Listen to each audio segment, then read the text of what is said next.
El título de la enseñanza de hoy está en sus pantallas. Miro hacia adelante. Nace de una enseñanza que Él nos dio, nuestro Salvador Jesucristo. Vamos justamente a ir a ese momento donde nuestro Señor nos dio esta enseñanza. Miremoslo, por favor. Simón, a quien di el nombre de Pedro.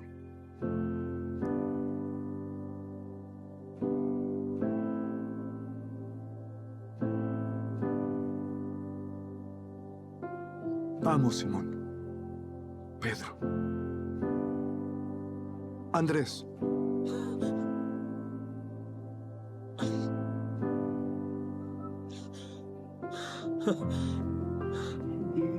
Ven. Los hijos de Zebedeo, Juan y Santiago el mayor.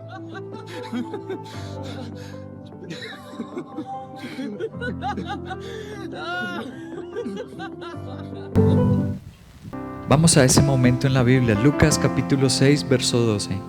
Dice: por aquel tiempo se fue Jesús a la montaña a orar. Pasó toda la noche en oración a Dios. Al llegar la mañana llamó a sus discípulos, escogió a 12 de ellos, a los que nombró apóstoles: Simón, a quien llamó Pedro, su hermano Andrés, Santiago, Juan, Felipe, Bartolomé, Tomás, Mateo, Santiago, hijo de Alfeo, Simón, al que llamaban Celote, Judas, hijo de Santiago, y Judas Iscariote, que llegó a ser el traidor. Los biblistas y los teólogos han dicho bastante acerca de este tema, Judas el traidor.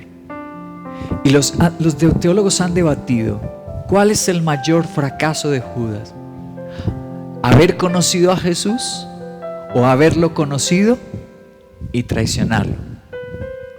¿Cuál fue el gran error de Judas? Porque tú sabes que existen seres humanos que dicen: desde que llegué a la iglesia me ha pasado esto o aquello, y están como queriendo culpar a Dios de sus desdichas. Entonces los teólogos dicen: el mayor error fue haber conocido a Jesús o habiéndolo conocido, traicionarlo. ¿Ustedes qué dicen? ¿Se extraña lo que nunca se ha tenido? ¿Puede doler por no tener algo o dolerá más lograrlo y luego perderlo? Un interrogante más. ¿El mayor fracaso es no recibir o recibir y echarlo a perder? Vamos a dejar que el Espíritu de Dios ministre en nuestro interior, porque hay seres humanos que piensan: es que desde que me casé contigo. ¿Será eso verdad? ¿O será que lo echaste a perder? Hay personas que dicen: es que desde que yo entré a aquel lugar a trabajar. Pero ¿será eso verdad? ¿O desde que tuve los hijos? ¿Eso será verdad? ¿O será que tenerlos será una bendición y yo lo eché a perder? Yo fui el factor del fracaso. Yo fui el culpable. No lo que Dios me dio, sino no saber cuidar y dirigir correctamente aquello que Dios me dio. El versículo 16 al final dice: llegó a ser el traidor. Entonces no está depositando el error en Dios ni en el apostolado, el llamado que le dio a ser un líder en la iglesia. Es que desde que yo entré al servicio o al liderazgo. No te equivoques. La Biblia está poniendo toda la responsabilidad en la acción de Judas. Él traicionó, él se detuvo, él abandonó. Tú sabes que todos los enamorados llegan al altar llenos de ilusiones, pero al pasar el tiempo llegan los insultos, los celos, los descuidos. Así Dios está confrontándonos hoy y no está diciendo que el problema fue el precio que Jesús demandó para servirle. Tampoco está poniendo la culpa sobre las tentaciones que existían en el camino. Toda la responsabilidad la Biblia la está señalando sobre una acción, y es la acción y la decisión que tomó ese discípulo, diferente a los otros 11. Él eligió detenerse, él escogió apartarse, él tomó la decisión de la traición por dinero a ese sagrado llamado. Él pensó que era absurdo y no creyó, no tuvo la fe para creer que Dios lo iba a bendecir, sin tener que aceptar ese dinero, traicionando su llamado a ser amigo, a ser intercesor, a ser siervo, a ser apóstol. El pastor John MacArthur, ahí lo tenemos una foto de él. Grace Community Church es la iglesia en California. Escribió un comentario del Nuevo Testamento y en este comentario habla acerca de Judas. Y mira lo que dice John MacArthur, el teólogo. Dice: Judas, en contraste a los otros discípulos, es aislado, es solitario. Él es un fracaso horrendo y colosal. Él es el clímax del desastre. Él es el hombre más vil e impío que la Biblia presenta. Es muy acertado y dice: la soledad, el aislarse de los 11. ¿Recuerdas que hubo uno solo que no participó de la alabanza esa noche? La única vez en la Biblia que se menciona que Cristo haya cantado es en la última cena, cuando estaba con sus discípulos. Dice ahí que cantaron los salmos. Pero hubo uno que no estuvo en la alabanza, hubo uno que eligió la soledad. Es que yo no quiero esa presión, yo no quiero sentir esa decepción, esa desilusión de hacer discípulos, del precio del servicio. Y ese que se retira, ese que se aísla, no olvides esto: tú te aíslas y eres un tizón, un trozo de madera que se va a apagar. Solo los trozos que permanecen en la fogata se mantienen encendidos. La llama sigue ardiendo, pero el tizón, así sea el más grueso, el más grande, si tú te sientas muy intelectual o más espiritual que un pastor, pero si te aíslas, te vas a apagar, te vas a secar y te vas a morir. Tú vas a estar ardiendo mientras te mantengas en la fogata. Se retiró de esa noche de culto, se retiró de ese servicio y discipulado Judas. Acertó John MacArthur, el teólogo, en decir que era solitario, aislado, y por eso se convirtió en el prototipo del hombre más impío, del traidor en la Biblia. Ahora hablemos de Albert Barnes, un gran teólogo. Él se le recuerda bastante por la dura lucha en los Estados Unidos para abolir la esclavitud. Mira ese gran tratado de teología que escribió, La Iglesia y la Esclavitud. ¿Qué dijo el teólogo Barnes acerca de el traidor? Dice: su ganancia ilícita ahora no le sirvió de nada, no le produciría alivio para su agonizante mente. Más grande que la ganancia obtenida, es decir, las 30 monedas de plata, fue el remordimiento que lo llevó a la muerte. O sea que no fue sabio detenerse, o sea que no fue acertado dejar su sagrado llamado a estar en ese discipulado de Cristo, a estar en ese servicio a Dios de hacer discípulos. No fue sabio. Y aquí me quedaría pues el día y tal vez la semana hablando de tantos estudios que se han hecho acerca del traidor. La razón empezó en ese momento, se detuvo. Se salió de la alabanza, se salió del discipulado, se detuvo.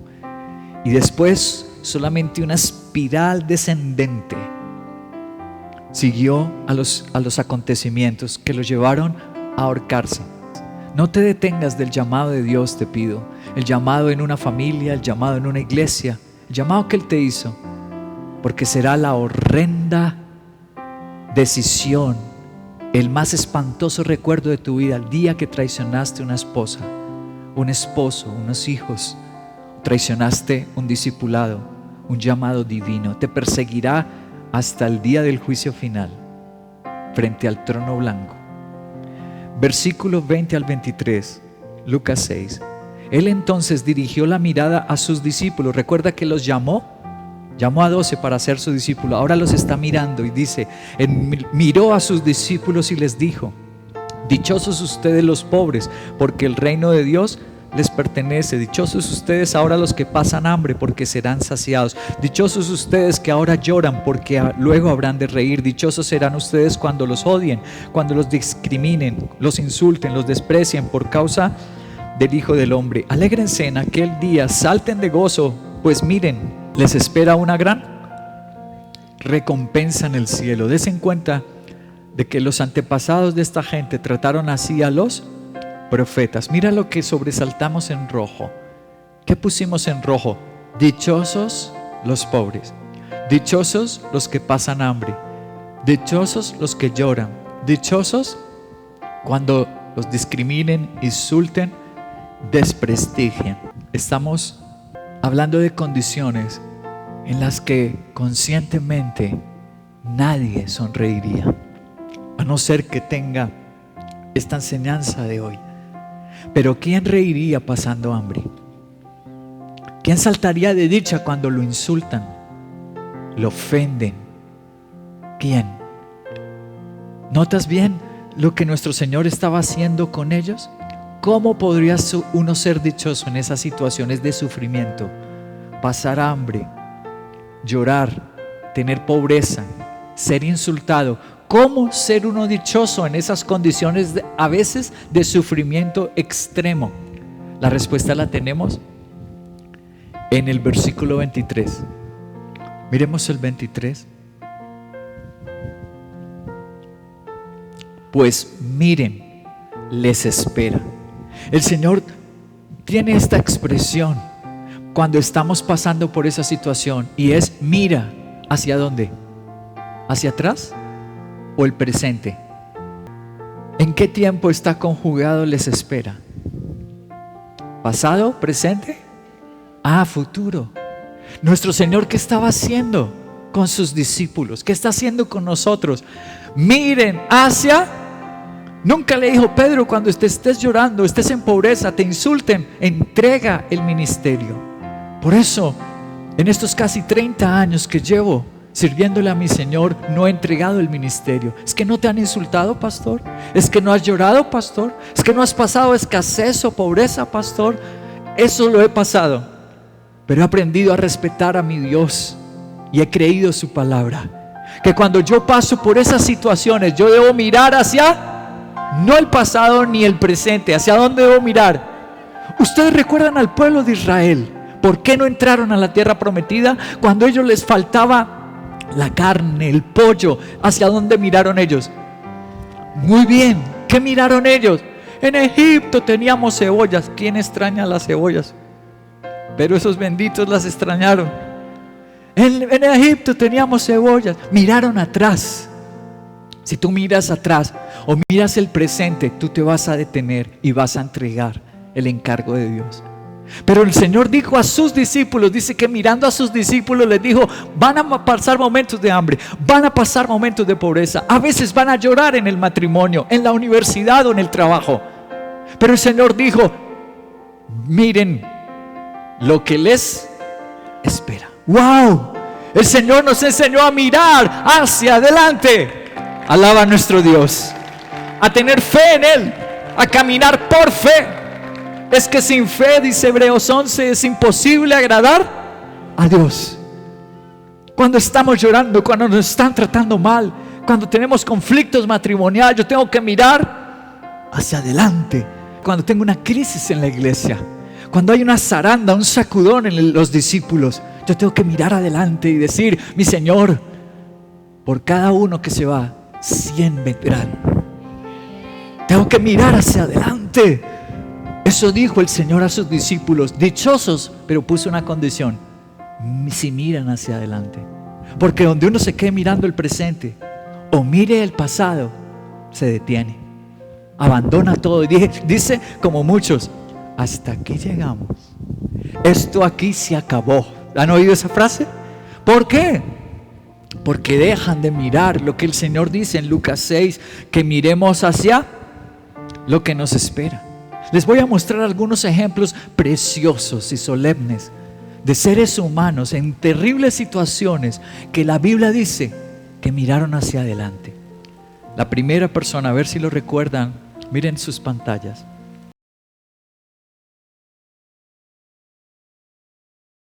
Hijo, despierta, Baruch, despierta, hijo, háblame, mírame, háblame, hijo, háblame, hijo, no.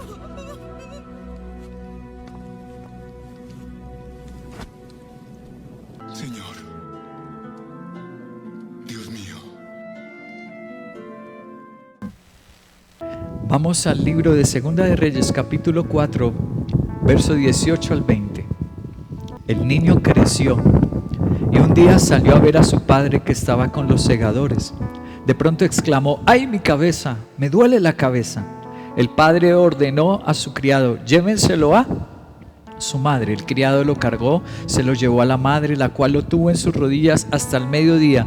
Y a esa hora el niño murió. ¡Wow!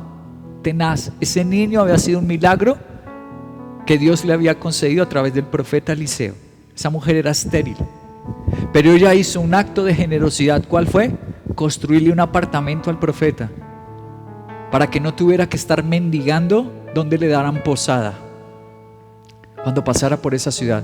No tuviera que estar golpeando puertas ni mendigando. Dijeron: él es un hombre de Dios, dijo la tsunamita, merece un lugar. Y convenció a su esposo y le hicieron un apartamento para que cuando él pase por aquí tenga donde hospedarse. Ese acto de generosidad movió la mano de Dios, y Dios le dijo: ve y ora por ella, y va a tener un hijo. Eliseo oró por ella y Dios le regaló un hijo. Abrió la matriz estéril Dios y le dio un hijo. Pero dice aquí que cuando el niño creció, un día tuvo un dolor de cabeza. Los expertos dicen que a lo mejor fue excesivo sol y le produjo este daño cerebral. Lo llevó a recostar a la casa, pero el niño murió. ¿Quién se pone dichoso en esa circunstancia? Su único hijo, que Dios se lo regaló por un milagro, y que ahora muera. ¿Quién se pone dichoso?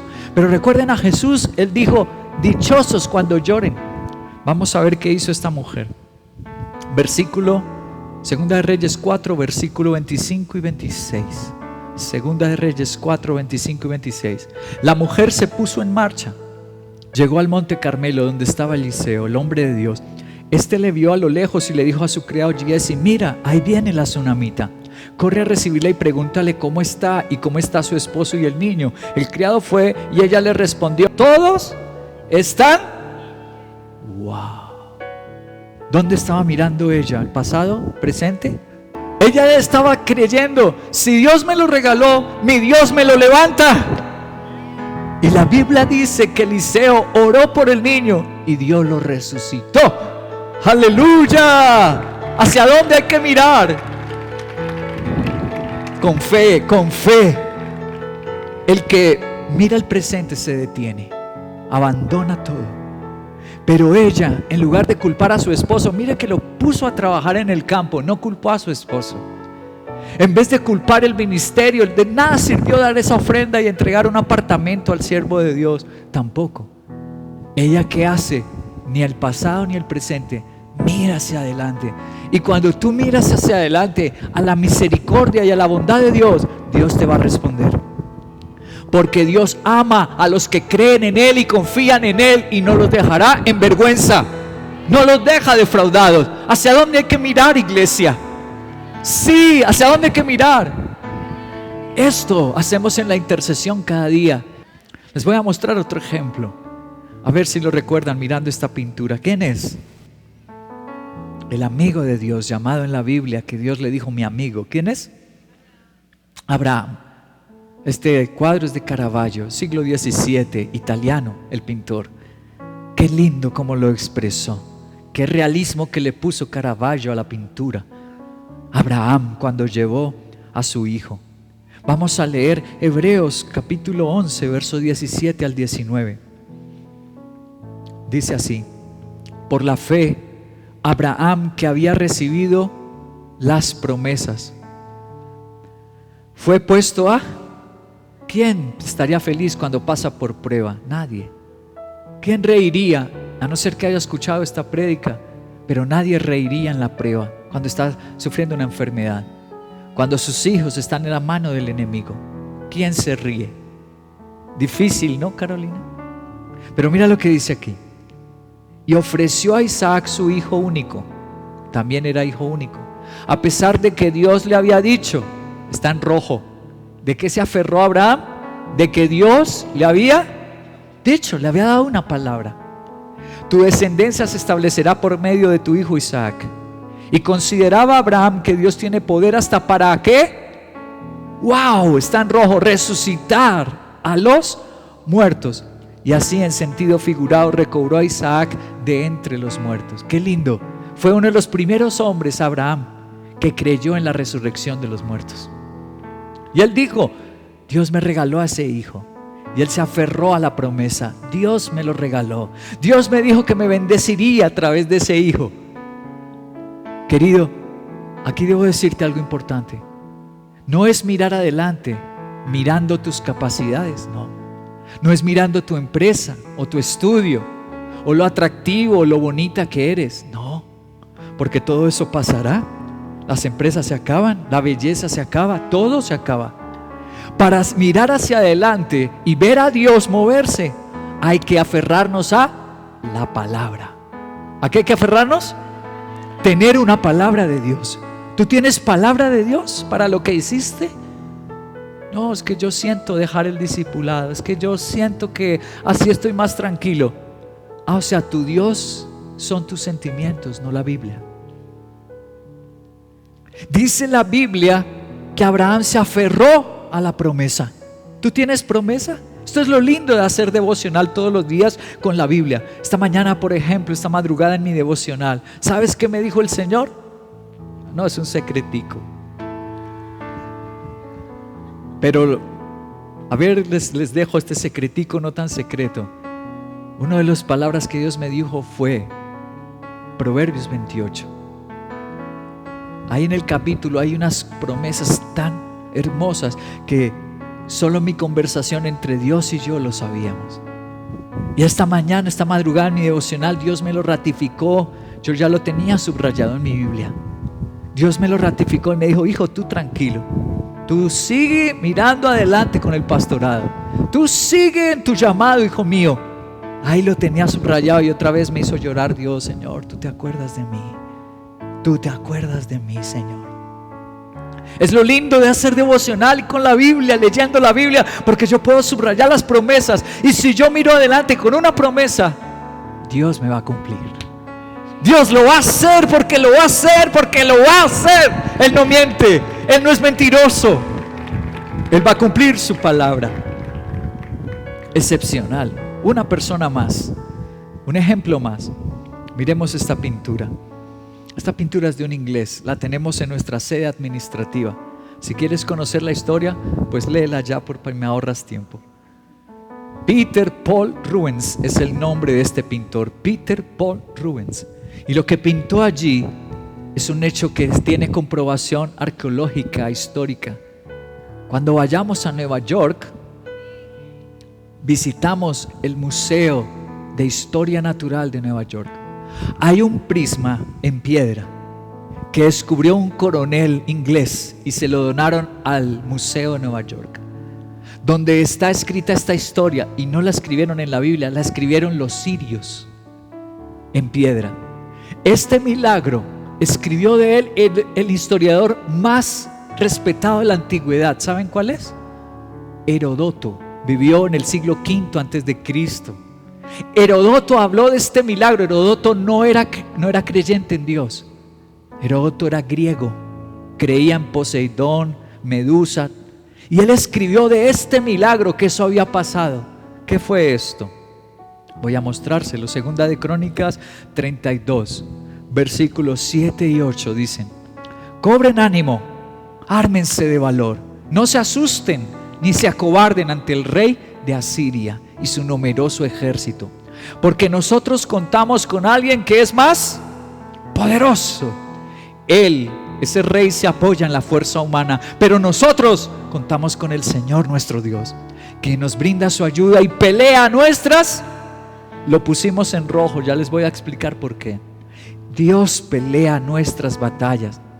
Al oír las palabras del rey Ezequías, rey de Judá, el pueblo se tranquilizó. ¡Wow! ¡Qué lindo este líder!, ¿no? ¡Qué bello este Ezequías! Quisiera en el cielo, cuando lo vea, le voy a dar un beso. Me impacta tanto que por eso puse ese cuadro allá en la sede administrativa. Lo mandé a imprimir gigante y la historia allí. Le voy a dar un beso a ese Ezequías. ¡Qué hombre tan hermoso! Tiene un ejército que ha destruido todas las 10 tribus de Israel. Pero él le dice a los de su pueblo, a Jerusalén, les dice: no tengan miedo. ¿Por qué? Porque el Señor pelea nuestras. ¿Eso fue motivacional? ¿Eso fue una frase emocional? No. Les voy a mostrar en qué se estaba apoyando Ezequías. Éxodo Deuteronomio capítulo 20, verso 1. Dice así: cuando salgas a pelear contra tus enemigos y veas que es un ejército superior, como era en el caso del rey Ezequías, era un ejército superior al tuyo, con muchos caballos y carros de guerra, no les temas, porque el Señor tu Dios, que te sacó de Egipto, estará contigo. ¿Qué estaba haciendo Ezequías? Obedeciendo una palabra. ¿En qué se apoyó? En la palabra de Dios. ¿Miró hacia dónde? Tenía todo ese ejército. Tú puedes tener todo en contra, pero si tienes una promesa, dice que tranquilizó. Tú vas a tranquilizar tu familia, ¿ah? Tú vas a tranquilizar a la gente que tú amas, querido, a la empresa donde trabajas, a la universidad donde estudias. Tú vas a tranquilizar a todos cuando usas la promesa, la palabra de Dios. Ahora vea Éxodo 14:14. Dice: ustedes quédense quietos, que el Señor presentará batalla por... Éxodo 14:14. El Señor pelea nuestras batallas. Eso fue lo que hizo Ezequías. Ezequías no es que motivó de su corazón, no los emocionó con un rico chorizo, no. Aunque los chorizos son ricos, los de aquí son exquisitos. Pero la motivación de Ezequías fue una promesa de Dios, que cuando vieran un ejército grande que los iba a superar, confiaran que el Señor pelearía sus batallas. ¿Cuántos se saben esa canción? Así peleo.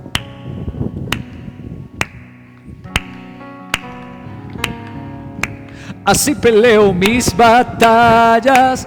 Así, bueno, corre. ¿Dónde están los de Adoras que están como una estatua allá? Vamos, Samuel. Vamos un momento. Padre, nuestra situación dura. Padre, hoy la pérdida de un hijo, como le pasó a la tsunamita. Padre, la prueba difícil que estamos pasando como Abraham. Padre, hoy decimos como el rey, tu hijo Ezequías dijo: Dios pelea mis batallas. Y creo que tú has vencido.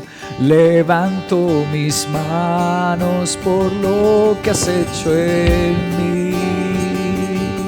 Si creo que tú has vencido, levanto mis manos por lo que has hecho en mí. Yo creo que tú has vencido, levanto mis manos por lo que has hecho en mí. Así peleo mis batallas, así peleo mis batallas, así peleo mis batallas, así es. Así peleo mis batallas, así peleo mis batallas. Padre, oro que nos bendigas con tus promesas. Ver acá multiplicada y no disminuida. Ver acá multiplicada pero no menoscabada. El Señor con su espada violenta, grande y poderosa matará al Leviatán, esa serpiente huidiza.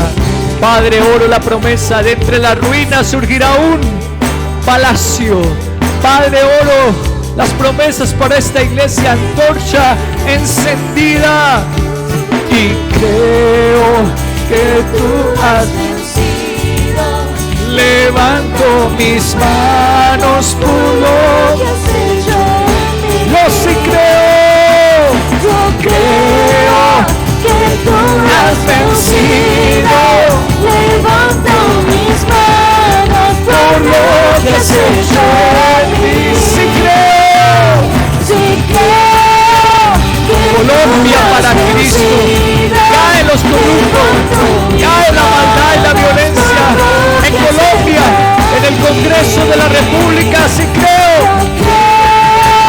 En el nombre de Cristo, paz para Colombia, nuevo nacimiento de esta nación. Y así peleo mis batallas, así peleo mis batallas. Mientras te rindo culto, mientras te doy alabanza, Dios pelea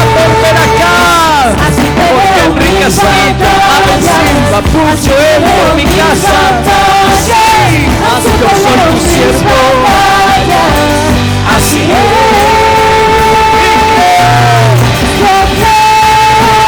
que tú has vencido, levanto mis manos, Dios te ayudará.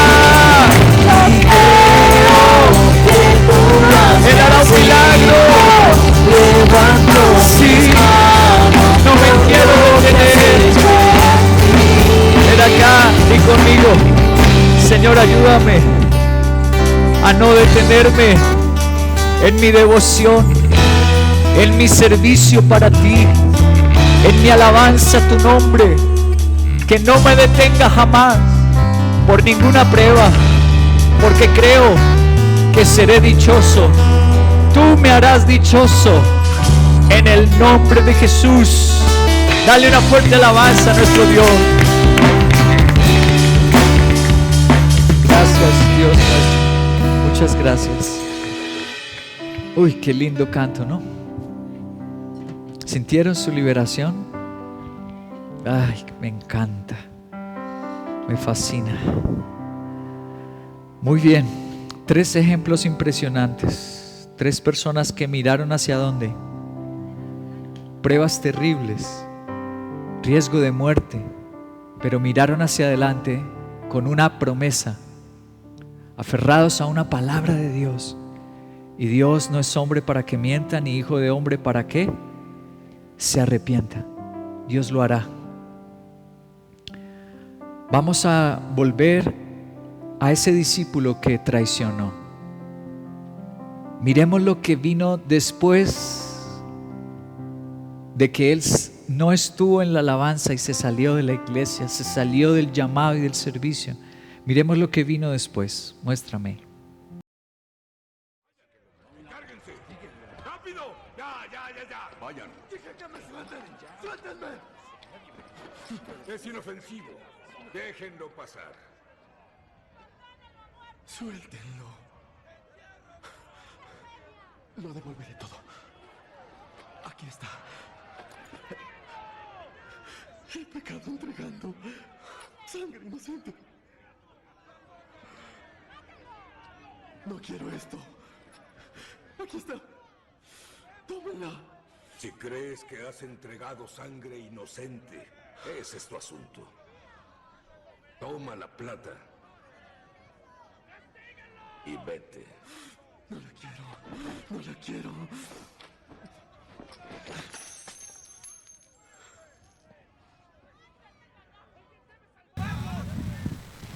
Qué dolor, ¿cierto? Ver un momento así, qué dolor, porque somos tan humanos como Él. Somos tan susceptibles como Él. Nosotros también fallamos, hemos pecado. Nos duele ver esto. Pero es importante aprender de ese dolor que nos dejó nuestro Señor registrado en su palabra. Mateo 27, versículo 3 y versículo 5 dice: cuando Judas, el que lo había traicionado, vio que habían condenado a Jesús, sintió remordimiento y devolvió las 30 monedas de plata a los jefes de los sacerdotes y a los líderes religiosos.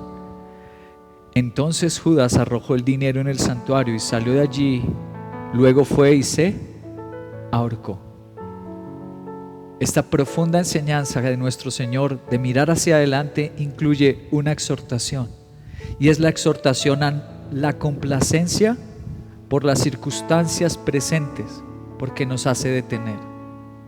Cuando nosotros nos complacemos mucho en el presente porque es bueno, porque no me ha llegado a mí ninguna maldición, entonces, y cuando nos empezamos a complacer con las circunstancias y las bendiciones presentes, corremos el riesgo de detenernos. Les pregunto, la actitud que acabamos de ver de Judas, que está con este remordimiento y está arrojando las monedas, ¿fue la misma actitud cuando recibió el dinero?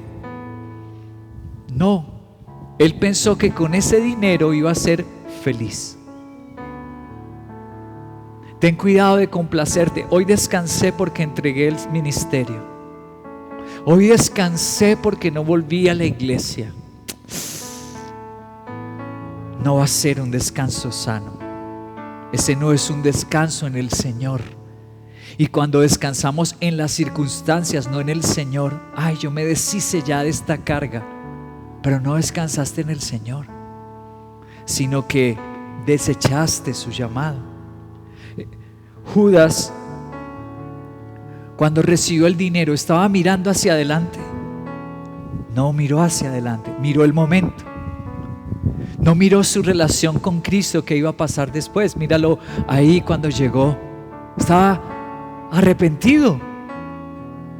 Es sangre inocente, suéltenlo. Él no miró eso. No miró el dolor que le iba a traer, la ruptura de una relación con Jesús, la traición hacia Él. No vio las consecuencias. Volviendo a la enseñanza de Lucas capítulo 6, avancemos un poquito más a lo que le dijo a sus discípulos que Él llamó. Y les dijo: dichosos, miren lo que les espera, miren hacia adelante. Ahora miremos el versículo 24 al 26. Lucas 6, 24 al 26 dice: pero ay de ustedes los ricos, porque han recibido ya su consuelo. Pero ay de ustedes los que ahora están tranquilos, porque abandoné todo. Nadie me molesta, nadie me llama, nadie me pide cuentas. Ay de ustedes los que se sienten ahora saciados, porque van a pasar hambre. Ay de ustedes los que ahora se ríen, porque ya no están que ayunos, que peniel, preparaciones. Dice: porque después van a derramar lágrimas. Ay de ustedes cuando todos los elogien. No, pero hiciste bien, ahora sí te veo mejor, más tranquila, relajada. Ay de ustedes cuando los elogien. Dense cuenta de que los antepasados de esta gente trataron así a los falsos profetas. En rojo pusimos todas esas condiciones que en realidad parecieran ser bendiciones de nuestro Dios: estar tranquilo, tener dinero, sentirme saciado. El Señor dijo: tengan cuidado cuando en las bendiciones ustedes se escondan y abandonen mi llamado. Tengan cuidado de ese presente y no estar mirando hacia adelante. ¿Qué tal que más adelante yo necesite un milagro de Jesús? ¿Con qué cara vamos a presentarnos ante Él? Si yo dejo hoy el pastorado y digo: no, ya esto es una carga para mí, 30 años haciendo discípulos, 30 años sin parar, no, yo ya le serví mucho a Dios. ¿Qué tal si hago un paro y más adelante un hijo mío necesita un milagro? ¿Con qué cara voy a decirle: Señor, acuérdate de mi fidelidad? ¿Con qué cara? ¿Con qué cara me presento ante Dios mañana si yo lo abandono hoy? Primera de Corintios hace una explicación de estas palabras de Jesucristo. En el capítulo 7, versículo 29 al 31 hay una explicación para estas palabras que nos enseñó el Señor. Lo que quiero decir, hermanos, es que nos queda poco tiempo en esta tierra. De aquí en adelante los que tienen esposa deben vivir como si no la tuvieran. Como antes de tener esposos, ¿cómo es la consagración? ¿Cómo es el clamor? Yo he visto a los jóvenes: Señor, yo te sirvo con intensidad. ¿Por qué quieren noviarse? Porque quieren un premio. Y dice: aunque ya lo tengan el premio, vivan como si no lo tuvieran. Vivan en ese anhelo, en esa consagración. Los que lloran como si no lloraran. Los que se alegran como si no se alegraran. Los que compran algo como si no lo poseyeran. Los que disfrutan de las cosas de este mundo como si no disfrutaran de ellas. Porque este mundo en su forma actual está por desaparecer. Aquí está la explicación. Estar mirando hacia el futuro, no como ya lo tengo, como Dios ya me regaló esto. No, Henry, sigue viviendo como cuando tú no tenías nada, no tenías esposa, como cuando andabas en esa bicicleta negra para la iglesia y para la universidad. No ahora porque tienes un auto que te regalé, porque hice un milagro y te di la camioneta de tus sueños. Dios dice: no, sigue viviendo como el de la bicicleta. Sigue viviendo con consagración, con admiración y temor de mí. Sigue haciéndolo así. No te solaces, no te relajes en las bendiciones. Sigue viviendo con este respeto hacia mí, esta humillación.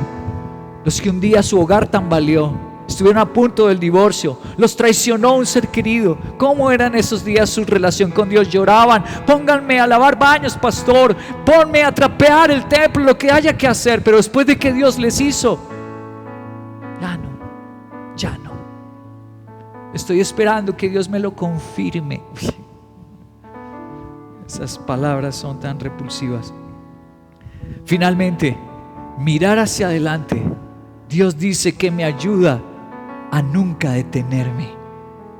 Cuando estoy mirando hacia adelante, yo jamás me detendré. Se los voy a leer con un hombre que sufrió mucho y Dios le dio esta bella promesa. Job perdió hijos, Job perdió la salud, Job perdió su esposa, Job perdió el dinero, Job perdió todo. Y mira lo que Dios le dice. Job capítulo 8 versículo 21 y 22 dice: pondrá de nuevo risas en tu boca. ¿No les parece lindo nuestro Dios? ¿Qué es lo que le dice a Job? Pondré de nuevo risas en tu boca y gritos de alegría en tus labios, y tus enemigos se cubrirán de vergüenza y desaparecerán las moradas de los malvados. Yo pido una alabanza para Dios. ¡Qué palabras tan lindas! ¡Qué palabra tan bella! Con razón Job pudo soportar. Con razón Job llegó hasta el final del capítulo 42. Y Dios con razón le devuelve una esposa, vuelve a tener hijos, le sana su cuerpo y su prosperidad viene a ser al doble de lo que antes tenía. ¿Por qué? Porque él hizo caso. Mira hacia dónde. No lo que tuviste, ni tampoco el presente, lo que has perdido. Mira, Job, hacia adelante. Pero es que antes yo tenía esposa, tenía hijos. No mires atrás, no mires el presente, mira hacia adelante. Y Dios hizo volver a reír a Job y te volverá a hacer reír a ti. Bendito te amamos, Señor. Mateo 26, 64. Terminemos con Mateo 26, 64. Tú lo has dicho, respondió Jesús. Pero yo les digo a todos: de ahora en adelante verán. Nos enseñó a mirar hacia adelante. Ustedes verán al Hijo del Hombre sentado a la derecha del Todopoderoso y viniendo en las nubes de él. ¿Por qué Cristo soportó que le dieran puñetazos? Estamos leyendo el Mateo 26, es cuando lo arrestan, lo cogen a golpes, le vendan los ojos y le empiezan a decir: adivina quién te pegó. Le ponen corona de espinas. Estaban siendo lo más crueles con Jesús. ¿Y por qué él pudo soportar? Porque él miró, dijo: yo veré. Dijo: ustedes verán al Hijo del Hombre regresar, pero no así. Regresará con sus ángeles a hacer justicia y a establecer su reino en esta tierra. ¡Wow! Por eso podemos soportar y no detenernos, porque miramos hacia dónde. Con las promesas de nuestro Dios. Hay una historia bien sensible para este tema, de alguien que miró adelante y cambió la historia de todo un pueblo. ¿Quién es? Se las voy a mostrar para terminar. Habló elocuentemente sobre la difusión del Evangelio en su país. Dijo: tenemos 32 estaciones misioneras, un hospital de 120 camas, varias escuelas cristianas, y nuestras iglesias tienen hoy 100.000 cristianos bautizados. Luego Aina corrió hacia ese hombre y le hizo algunas preguntas, una en particular. Señor, ¿conoció usted a una joven pareja misionera llamados David y Svea Flood? Ellos estaban en una estación misionera y lo único que sé es que estaban en la cima de una montaña. Sí, madame, contestó. Yo solía venderles pollos y huevos. Fue Eva Flood la que me guió a Cristo. ¿Quién es usted? Yo soy la hija de Svea Flood. Yo nací en esa montaña. Las lágrimas rodaron por las mejillas de ese hombre. Me abrazó y en su estilo africano me sostuvo y comenzó a bailar, sollozando desde lo profundo de su alma. Muchas veces me pregunté, decía llorando, ¿qué le sucedió a esa pequeña niña cuya madre murió por nosotros? ¿De quién están hablando aquí en esa conferencia? Les voy a mostrar la foto de estos jóvenes. Gracias. La historia se desarrolla en la República Democrática del Congo, centro de África. Si estás viendo el mapa, allí se desarrolló la historia de hoy. Muéstrame ahora sí la foto de los muchachos. Ellos dos son suecos. Nacieron en Suecia, David y Svea Flot. Estaban en un culto como ustedes están hoy aquí, escuchando la palabra de Dios y adorando a Dios. Y se sintieron llamados por Dios porque hablaron acerca de el África. Gracias. Hablaron acerca de África, la necesidad que tenían de misioneros. Ellos estaban recién casados y David y Svea tenían un niño de 2 años. Eran unos jovencitos con un bebé de 2 años. Levantaron su mano en el culto y dijeron: nosotros vamos. Dejaron Suecia, dejaron Europa por ir a predicar de Cristo a la República del Congo. Allá habían establecido los ingleses una estación misionera y llegaban misioneros de diferentes partes del mundo y desde ahí los enviaban a las aldeas diferentes. Ellos no fueron solos, fueron con otra pareja que se llamó Joel y Berta Eriksson, otros jóvenes recién casados que no tenían hijos, no podían ni tenerlos, eran estériles. 2 jóvenes también recién casados, y se fueron los 4 jóvenes suecos para la República del Congo. Desde la estación misionera, aprendieron el idioma más usual entre las tribus, era el suajili. Todavía se habla el suajili en la República del Congo. Ellos aprendieron el idioma y empezaron a irse por las aldeas. Nadie los quería recibir a escucharlos, porque creían que recibirlos iba a enfurecer a sus dioses si recibían a otro que les traía una predicación. Finalmente, en una de las tribus los recibió, les dejó hacerse en una montaña como aquí de distancia, un poco más retirado, instalarse a los misioneros, y permitieron a un pequeño niño africano, apenas tendría como unos 8 o 10 años de edad, que les llevara 2 veces a la semana frutas y huevos para venderles a los misioneros, porque no sabían cazar, no sabían sobrevivir en la selva. Entonces 2 veces a la semana permitían que el niño fuera, pero a ellos no les permitían bajar a hablarle, a predicarle a lo que ellos venían.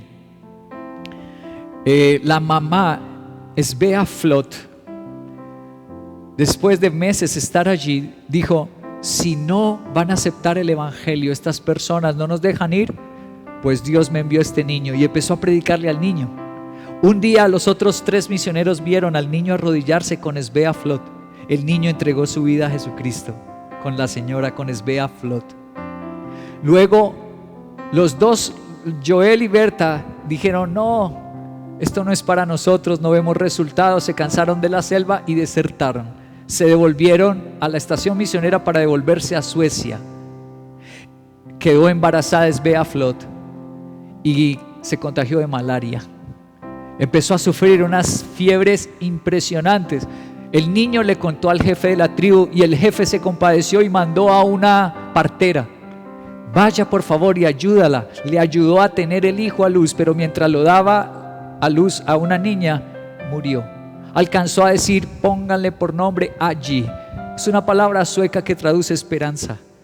Pónganle por nombre Agi, y murió mientras la daba a luz. El esposo se envenenó y dijo: ¿dónde está Dios? Me dejó solo, mi esposa murió. Entonces el esposo se devolvió a Suecia y regaló a la bebé. Dijo: no puedo, llega con 2. Basta con el niño de 2 años, ya 3 años tenía. Y se fue con el niño y regaló la niña a los misioneros que no podían tener hijos, a los Eriksson. Pero los Eriksson fueron envenenados y también murieron. Llegaron unos nuevos misioneros, pero estadounidenses. Se conmovieron de esa niña sueca hermosa, sin padres, y dijeron: nosotros las vamos a criar como nuestra propia hija. Predicaron un tiempo allí en esa región del Congo y se volvieron para Norteamérica. La llevaron, ahí tenemos una foto de la niña, esa foto es real, de la Agi Flot, la niña que regalaron.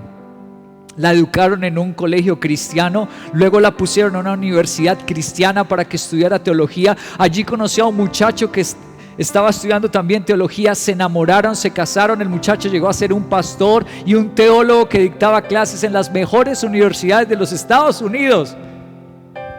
Pensé que se iban a sorprender, iban a alabar a Dios. Dios es bueno. Por favor, di conmigo, yo miro hacia adelante. Aquí tenemos una foto de los misioneros que la adoptaron con ella. Aquí los tenemos cuando regresaron a los Estados Unidos. Esos son los padres, la familia se llama los Hart, apellido Hart. Cuando ella se casó con este pastor y teólogo y estaban en el ministerio, un día llegó a sus manos misteriosamente una revista sueca. Ella le llamó la atención la revista sueca. Había una fotografía de una señora que había dado su vida para que llegara el evangelio allá a la República del Congo, y aparecía una foto de su madre verdadera. Esto le produjo una inquietud tremenda, así que ella empezó a buscar y a indagar. Ella llegó a viajar a la República del Congo. Su esposo le dijo: yo te apoyo, vamos a buscar tus raíces. Y cuando llegó se sorprendió. Mira la tumba, es una foto original. Ella es allí frente a la tumba de su madre. Le tenían una cruz blanca y un montón de piedras los africanos en honor a ella. Resulta que esa aldea africana, ese niño pequeño al que ella le predicó, luego le predicó al jefe de la tribu y se convirtieron 600, los 600 de esa tribu se convirtieron a Jesús. ¡Wow! Increíble. Luego en un congreso, como escucharon a ella hablar, en un congreso se lo encontró a este niño, ya era un hombre anciano. Aquí está una foto original cuando se encontraron. Ese es el niño al que su mamá le predicó. Y a la derecha encontramos a Allí, la niña. ¿Y qué pasó con su papá? Bueno, les aconsejo que lean el libro. Se han escrito libros, han filmado películas en la vida de ella. Aquí tenemos el libro. Lo tenemos en inglés, pero también lo tienes en español. En español se llama Buscando mis raíces, Allí Hart. Ese es el libro de su historia. Ella dijo: ¿qué pasó con mi papá? ¿Está vivo? ¿No está vivo? Se fue a Suecia y encontró a su papá. Su papá estaba enfermo y amargado. Había tenido 4 hijos más, se había casado, pero ninguno conocían a Dios. Él les había ordenado que en la casa no se mencionara a Dios. Se había vuelto ateo. Cuando él llegó y entró a la habitación y él le dijo: yo soy tu hija, él se puso a llorar y dijo: yo no quería regalarte, perdóname, yo no quería regalarte. Estaba profundamente amargado por lo que hizo. Ella le dijo: yo te doy las gracias por haber hecho eso, porque mis padres, los padres que he tenido, son excepcionales. La vida que yo llevo es esplendorosa. Yo me casé con un pastor y teólogo. Mi vida es maravillosa. Y viajé a África, y ese niño al que mi mamá le predicó, ese niño es pastor. Se convirtió todo el pueblo, 600 personas, y empezaron a fundar iglesias, y al día de hoy han bautizado más de 100,000 africanos. ¡Wow! ¡Qué impresionante! Su papá se arrepintió, le pidió perdón a Dios, le predicó a todos sus hermanos, se convirtieron a Jesús, y la semana siguiente murió su papá. ¡Qué increíble es mirar hacia dónde! Si se quedan en el resentimiento, si lloran quedándose en las pérdidas, nunca hubieran visto un milagro de Dios. Cuando tú sigues adelante con nuestro Señor, el Señor escribirá la historia final, y Dios jamás tiene finales tristes. Los finales de Dios siempre son preciosos y llenos de milagros. ¿Cuántos esta mañana se atreverán a mirar hacia adelante? Pedirán perdón y llorarán por su presente y por haber abandonado, y le dirán: Señor, misericordia, yo voy adelante contigo. Oremos. Mi Señor, te damos muchas gracias por tu palabra. ¿Quién soy yo para